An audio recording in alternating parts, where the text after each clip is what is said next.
Well, good morning, everybody. It's great to be here, and it's GfK. We're really pleased to be strategic partners of Questback. And I don't know about you, but all of the clients that we work with are always telling us that they need to be more customer-centric. They want to be listening to what their customers are telling them and responding accordingly.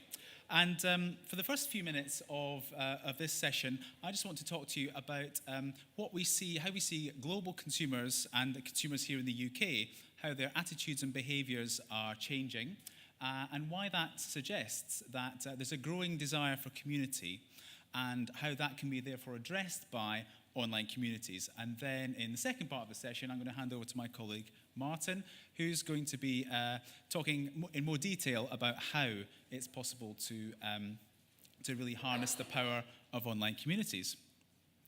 So I work at GfK on a product called Consumer Life, which is a big global survey, which we've been doing for nearly 20 years now. And it asks consumers about all aspects of their lives, including personal values, the guiding principles in people's lives, the things that give meaning to their lives. And these really show how consumer mindsets are evolving over time at a global and a country level. And what we really see is that the values that are growing do indicate that there is a growing need for community. So, for example, the growth of open-mindedness is a value. Out of the 50 values that we ask about, open-mindedness has gone up by 8 ranks since 2011 around the world. So people are they're willing to look for new solutions to problems that they've got. Creativity is also on the rise, so people are looking for new and innovative ways to help the problems that they may have in their lives. And knowledge, not least in the UK, where it's up 9 ranks out of a total of 50. So people want to be informed, they want to be in the know about what's going on. So at the risk of sounding like the Chancellor of the Exchequer, it really does seem like we're all in this together. We're increasingly valuing things like helpfulness, social responsibility, and equality. And all of these values, of course, point to a desire for community. And on the flip side, one of the values that's going down globally is the value of individuality. So in the past 5 years, we're less individualistic as a whole. We're more interested in working with other consumers and feeling the power of the crowd. So in terms of attitudes then, the idea that I feel it's important to be an active part of the wider community is agreed. That's a statement that 43% of UK consumers in 2015 are agreeing with, and that is a rise of 3 percentage points since 2011. Now, also in consumer life, we look at behaviours. So looking more specifically at what people are actually doing online. Reading online reviews, it's probably no surprise that there's been a huge increase in the past 5 years in the proportion of consumers in the UK who read online reviews. It's pretty much trebled, so that 66% of people are now doing that online. And we can see here down in the bottom corner here, we also look at how this is playing out amongst LECs, or leading edge consumers, which is our proprietary model for looking at those market mavens who are pointing the direction that the rest of society is heading towards. And there's even more of them reading online reviews. Of course, it's not just about getting information, it's also about sharing information. So the percentage who post online reviews has increased, has also pretty much trebled, and there's, if anything, an even bigger uplift amongst leading edge consumers. Half of them are posting online reviews regularly, according to our survey. Now, there are lots of sites, of course, that consumers can use to not only get information, but also to share information with others, covering all kinds of topics. And I'm sure some of you in the room will have been on one of these sites quite recently. And another thing that we do at GfK is we track, using our online panel, what exactly people are doing online, what they're actually looking at. So we can see, for example, what the reach in the UK is of these various websites. So, Wikipedia, 59% of people have been in that in the past month, but lots of different topics, money saving expert, etc., TripAdvisor, all these places people are going to for information and also potentially posting as well. And of course, these sites all cover a wide range of topics, so travel with TripAdvisor, etc. And again, as part of our research, we can see what exactly are the topics that consumers are researching online. So we see that travel is the most common, obviously using things like TripAdvisor, but also energy, getting the best tariff. Quite a lot of it is obviously making the best possible decision when you're out looking for new products and services to buy. So we've seen that consumer values are increasingly orientated towards sharing and community, and we see that in the behaviours, people are also doing this much more. And the other thing that we look at in our survey, Consumer Life, is consumer trends, so the kind of attitudes that are changing, that are on the increase. And I'm just going to pick out 2 of our trends from our 12 trends that we currently track in our global trend framework called Trend Key, which I think also fit into the idea that online communities are going to be increasingly popular moving forward. So the first one is considered consumption. And this is, so for consumers really wanting to know how and where the products they buy are made. They want to be informed, so it ties in with the idea of knowledge being an important value. So 43% of UK consumers agree with this statement, which is quite a big jump since 2011. And there are lots of ways that companies can offer this information that consumers are craving. This is an example which I really love. I don't know if you've done this, perhaps you've got more time, you've not got so much time in your hands, but if with a can of John West tuna, you can now scan the barcode and it will tell you exactly where that tuna was netted and make sure that it was found, sustainably fished and everything like that. So this is, really making sure that the consumer is fully informed, which is what people want to be. And of course, it's also quite a novel and exciting thing, so you can share that on your social network with your friends and family if you so desire. So therefore, increasing the kind of the consumer power. The other trend is we're all influencers now. So we've been tracking influence at GfK for the best part of half a century now. But really, with the advent of technology, it's much more possible to really, for anyone to influence anyone else via an online medium. So, and it's interesting to see that virtual interactions are increasingly being seen as normal or acceptable, as well as, just as good as being there in person, which I think is important, of course, for online communities. This example I love from South Korea. This was something that the local government installed. It's a big red ear, plastic ear, and you can basically go up to it and talk to it, shout, complain about the government, and someone will be listening to all of the complaints and hopefully reacting as a result. And so I think that big ear really encapsulates what this is all about. It's about listening to your customer and then, importantly, taking action based on what they've told you. So, to sum up then, basically, I think that looking at how consumers' attitudes, behaviours and trends and values are all evolving, it's no wonder that online communities are increasingly popular and I think likely to become more so in the future. So now I'm going to hand over to Martin, who's going to talk about how exactly you can take advantage of that. Thank you, David. I'm Martin Grimwood. I'm from the industry division at GfK. So I work with the various project teams, and we use online communities to add that extra insight to client projects. Thank you. One of the things I want to pick up on this slide here is in terms of the popularity of online communities. And I think for my part of the paper, I'm going to be looking at how popular that is both for brands, our clients, but also focusing on the value of online communities, developing the conversation that David has just had with you about how popular it is to consumers as well. So just looking at the overall,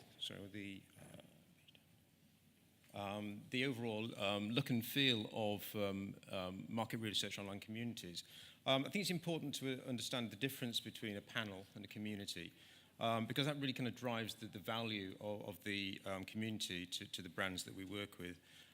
What we know about panels are that they're set up by brands or by agencies so that we can access consumers, and we can access consumers through various survey mechanisms. but the reality is that those panels remain dormant when they're not in use.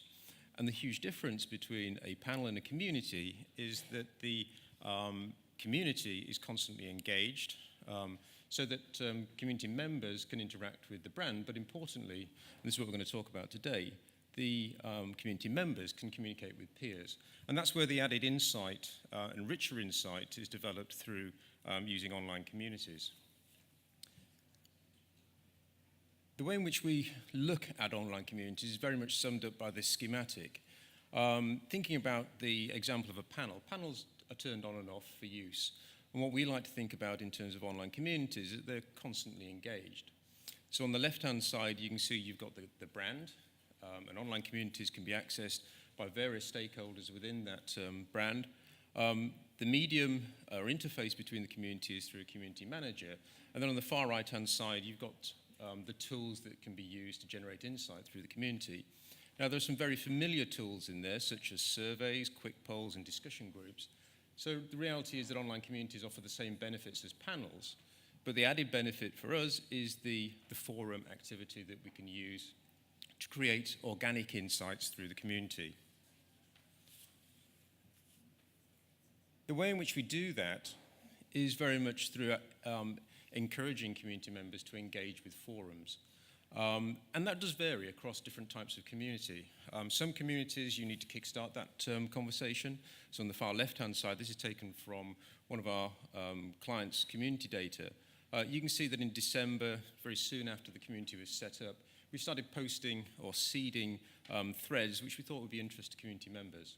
And what we found, and we found this with other communities, that after a while, the community members see the benefit of listening and taking part in those forum discussions, and then they spontaneously start to seed their own discussions. And what we find in terms of different types of communities, on the right-hand side, we've got an early adopter community, so those leading-edge consumers that David spoke about. Generally, you don't have to seed those discussions. They naturally gravitate towards those pages and start talking with their own, their peers. So very much the feeling from GfK is that we can use these different forums to generate greater insight and depth of understanding of consumers and generate insight that is sometimes unanticipated. Now, one of the things that we find when we talk to clients about this, that it's a very hard sell.